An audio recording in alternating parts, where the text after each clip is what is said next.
Jerome Sabah is a saxophone player that played with Paul, one of the last runs at the Vanguard that he did. And I just was reminded of a story that Jerome told me from that week. That was the last time I saw Paul when I went to the Vanguard that week. And Jerome said the very last night they played that they played the first set and it went so well, he told the guys, let's do that exact same set.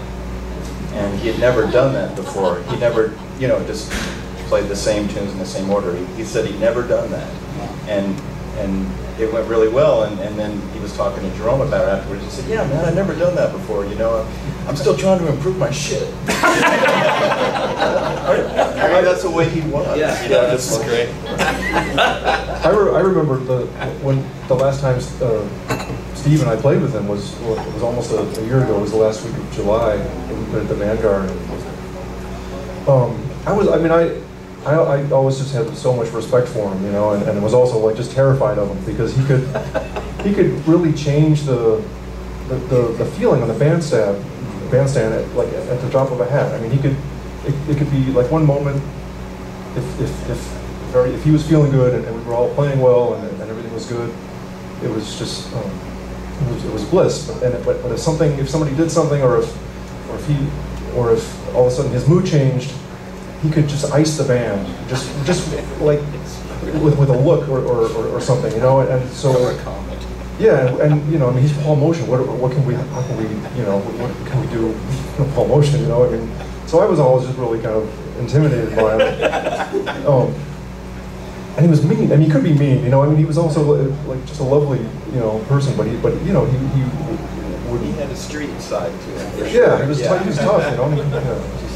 He knew Charles Mingus and Thelonious Monk and went around, and I got up the courage to ask him, because his tunes are really interesting, and his sense of harmony is unlike anything I've come across, and I asked him, how did he learn about harmony, and he just said that he took some piano lessons, but that he still didn't know very much.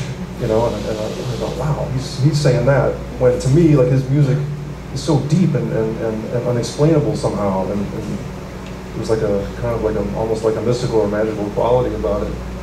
Yeah, his melodies are like almost like sometimes like nursery rhymes or something. They're just so direct, and then whenever he would put chords to a tune, I have never seen anyone put chords together like that. And then and you look at it and go, what's that going to sound like? And then it sounds amazing. Yeah, somehow it makes sense, but you can't analyze it or find a formula. I've done it. I can't. I don't know. No, I know.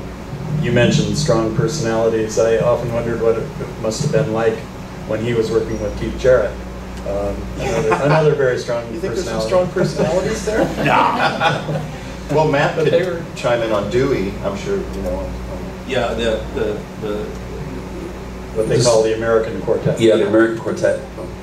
Dewey told me that when Keith decided, well, there's two stories about Keith that I remember that Dewey told me about, concerning Paul. One of them was Keith came back into the dressing room at a place and said, I'm not picking on Keith Jarrett at all, but he said, please. Anyway, he said, the JVC Festival wondered if it was all right if Monk opened for us at this concert, and I said it was okay. And he said, Motian just cracked up laughing, like, what? It's okay.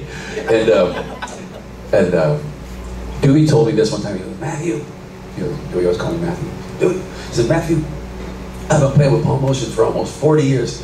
And I'll change the words around a little bit, but he said, I still can't figure out what the hell's going on back there. The other great one is I went to this record date. The first time I ever saw Paul Motian was at the Village Vanguard with the Liberation Music Orchestra, all of which we now play in that band with Charlie, which is pretty cool. Charlie Hayden.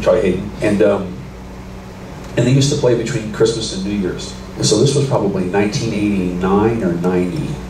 And I went down there in New York with my wife and some friends that were in town, and we went to see them at the Vanguard. And Paul's drums were set up over in the corner, and there's the booth that goes right up next to the drums on the left side of the Village Vanguard, if you've ever been there. And the place was completely packed, and the band was amazing. It was Charlie, of course, and Paul, and Mick Goodrick, Ray Anderson, Tom Harrell, and Claudine Myers. Carla wasn't there. Branford, I think, Lovano. I mean, it was Ken McIntyre, Earl Gardner. I mean, it was great.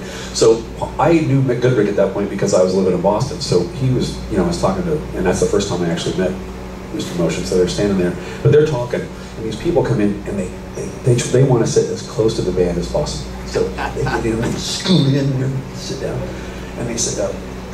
Excuse me, sir, is it all right if we sit here? And Paul goes, you don't smoke, do you? You can smoke it, close back. They said, no, we don't smoke. He goes, yeah, you're funny.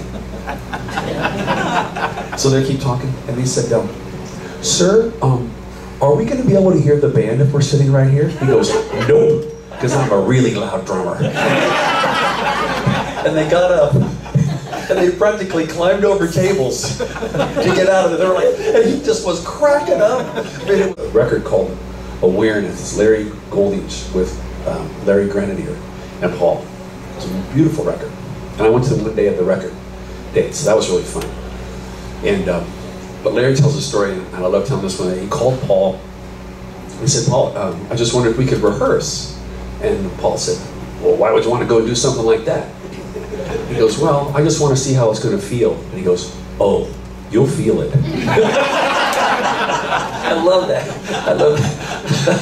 And for the longest time, I was like Chris. I mean, I could go, if you got people that know me, I could go up and talk to anybody. I'm not afraid to go up and talk, but he was intimidating, And a little, that's the sort of a tough guy. And then, but years after years went on, and he would always, if he started the conversation, I was talking about that with Steve yesterday. How are the kids? How's everything going? And he would. But one time I was in the Village Vanguard seeing him. I went there with Lee Konitz. We'd gone to hear some music together, and we were down there. And Lee goes, "You know Matt, right, Paul?" And he goes, "Yeah, Matt Wilson, trombone player, right?"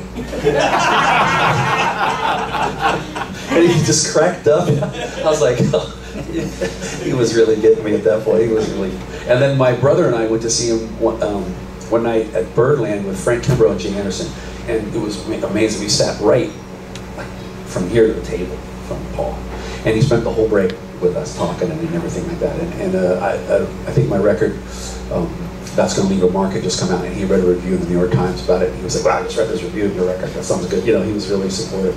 And I think one of the greatest things that I want to bring up about Paul too is that he gave a lot of people chances. I mean, he was kind of like, to me, he was a modern or another extension of Art Blakey in that, wow, he really introduced a lot of people to the jazz world through his bands. And I think that's something that we all should show our gratitude for, and also use as a model. I mean, now that as we're getting up there in age, it'd be good, give people these opportunities. But I mean, man, there's hundreds of people that came through his bands, that have gone on to, I'd say at least a good 100, people. Yeah, easily. Matt Maneri and Thomas Morgan back. I mean, you cats, Joshua Stoneboo, all these cats. Yeah. Jacob Sachs, player. Jakob Bro, a lot of international players too.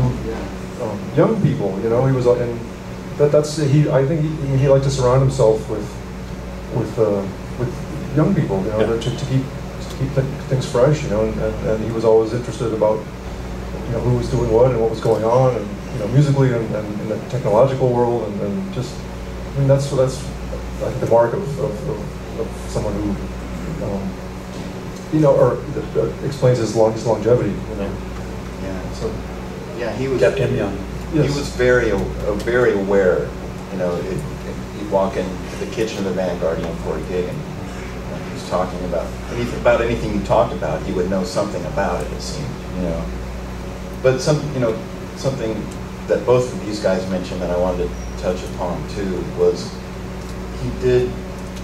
When you're in his band, it really made you feel like you're part of kind of his family. Like he really loved his band, and he would joke around with us and punch us, and crack up and step on your foot. How you doing? How you doing? And he had big feet, so that was. So I remember he called me up more than once and say, like at about 9 o'clock in the morning, say, hey man, what you doing, man? Are you sleeping, man? Hey, I've already been running around the park, man. I got up 5 o'clock this morning, man. You know?